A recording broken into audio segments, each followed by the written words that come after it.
is going on, guys? I feel like a mad scientist here, but we are here with another Mustang Terminator style build.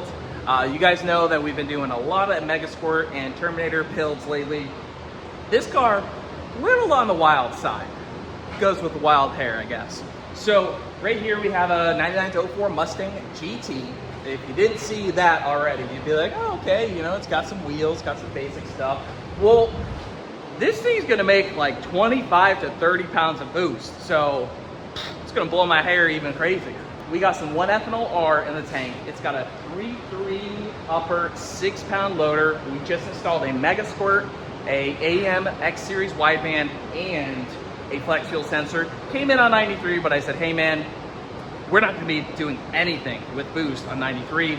It'll run, drive, and cruise on 93, but you cannot lay into it. This thing's gonna make a lot of boost. I just went ahead, I have a tune pretty much already set from the last 3-liter WHIPPLE car I tuned, but I put that in as base. We're gonna do some tuning on it, and then we're gonna make a hit. I pulled all the timing out, so it's got a max of 12 degrees at watt.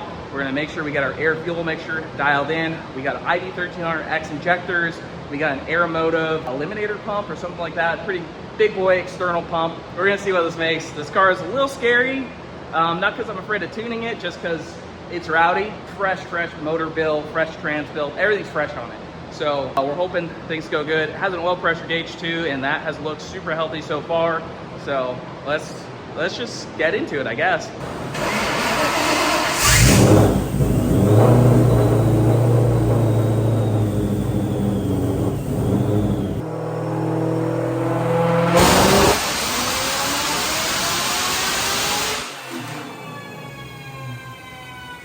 It made 753, 732 on a partial pull with 12 degrees of timing. All right, so 750 on the partial pull with 12 degrees of timing. This thing's gonna make a lot of power, but unfortunately, I didn't realize, I don't know external pumps by heart, and you know, I usually do in-tank pumps. This one has an external A1000 pump. Those of you guys that know pumps, you're like, yo, what are you doing trying to make 1,000 horsepower out of that? Well, I kind of just thought it was the eliminator pump, which is generally good for around 1,000-ish on E85. Well, no, this is an A1000, which is good for like 700 on E85, which is exactly where we max out fuel. It's the reason why I put no timing in this thing and only ran it out to 5,500. Obviously, this thing's gonna make a lot of power. So I got another Aeromotive 3.5 series, so 3.5 GPM, and it's not gonna use the variable voltage controller. It's gonna use a 0 to 5 volt trigger from the MS3 to ramp up the pump speed. So with that, we should be good to 1,300 wheel on E85, which I'm pretty sure we're gonna be knocking on the door of mid-9s to maybe a 4-digit power number. This thing's gonna make some serious steam. With 12 degrees of time, it made 750 on a partial pull. So I know we're gonna be in the 9s. We might even be in the 4-digit horsepower range, which is wild. And if you didn't look over there, and you looked at this little GT badge and these wheels, you'd be like, oh, and the stock seats, you'd be like, oh, okay, you know, a 270 horsepower 2-valve. Nope. So I'll keep you guys updated. We got the parts on the way. Should be here tomorrow. We're gonna get the pump swapped in. We're gonna get a wire ran from the MS3 back. And then we should be hopefully back in action with, you know, probably 800 wheel horsepower on the next bowl, I would assume. All right, overnighted parts. We got a much bigger pump, 3.5 GPM. That should support 1,300 wheel on E85. The A1000 was good for 700. I didn't know that the A1000 wasn't good for a lot of power. Kind of thought it was an eliminator, which would have been close to good enough. But yeah, we stepped it up to the 3.5. So right now it's set up on TPS. Past 30%. You can hear it. You can also make it boost activated, but it seemed like it worked pretty well. Like that.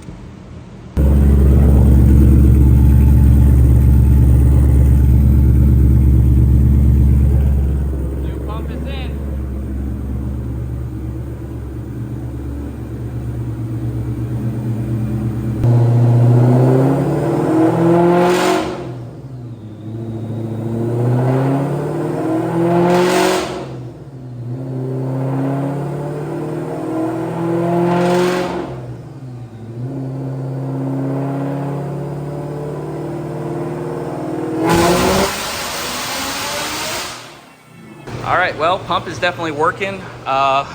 We were super rich on those two lay into the throttle. The pump is definitely working, fuel pressure's holding, so I just gotta pull a bunch of fuel out that essentially we had kind of had compensated for before for the lack of pressure. So yeah, we're gonna let it cool down and hopefully make a full rip.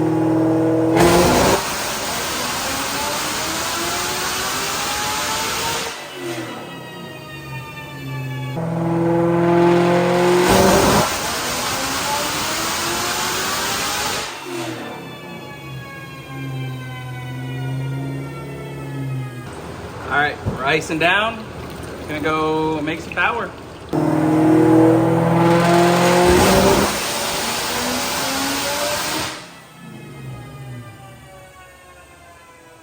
All right, so we had a belt flip. I've never seen that happen before. Caused a lot of dust.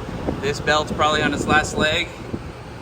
It's 834, I think. So we're probably gonna need another belt, but I'm gonna try it, see if it'll stay on, and go from there.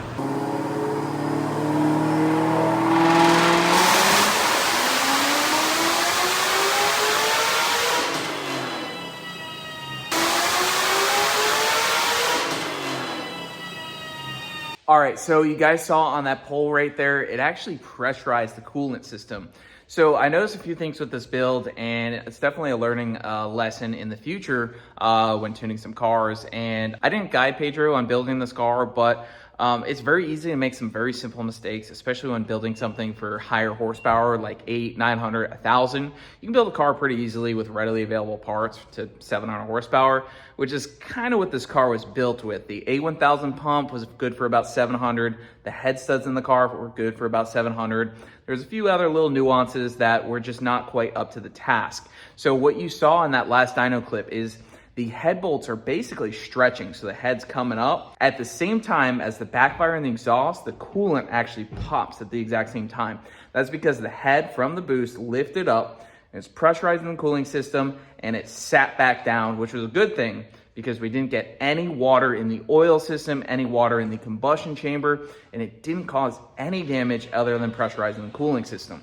However, if we kept running this thing, we would have had catastrophic failure. We cut the dyno session short right there, and well, the car went over to Nick Curtin, and you guys will see the rest of the video, but I got the car saved in time to come back with a little bit of maintenance.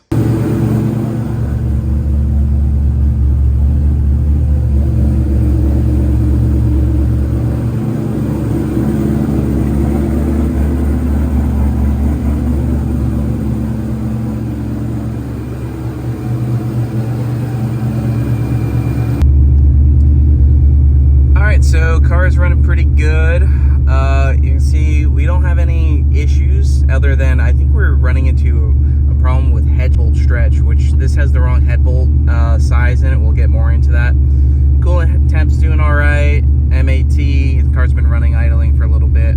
Just pulled it off the dyno, did a little bit of idle tuning. Now this is gonna go get all torn down and get some head studs and head gaskets, but otherwise all good.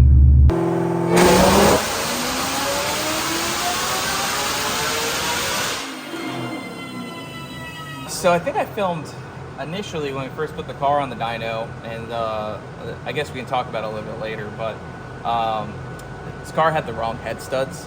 ARP makes two different part numbers, and this one had the ones that really can't support over 20 pounds boost. It lifted the head.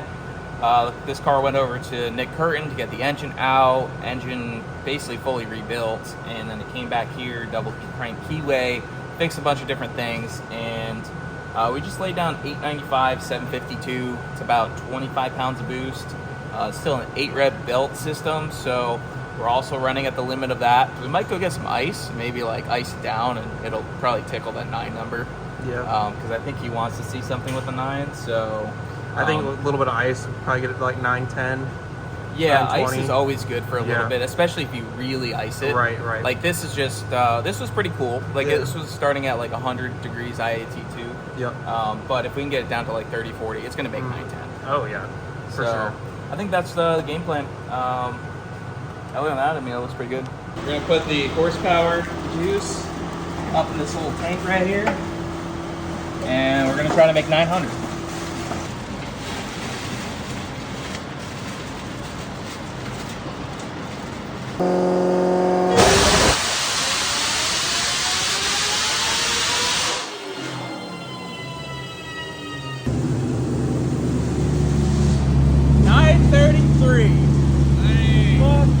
That's a big gain with the ice.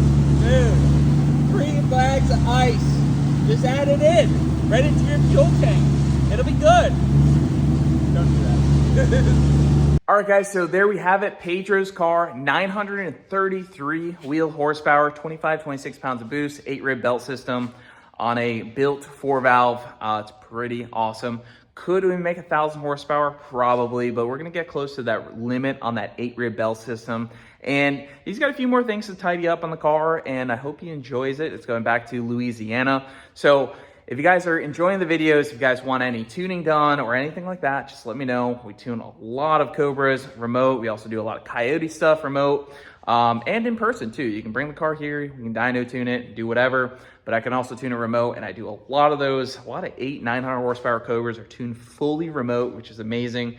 But it's also nice to bring it here sometimes, you know. But overall, if you guys like the video, hit the like button, comment down below, and we will see you guys in the next one.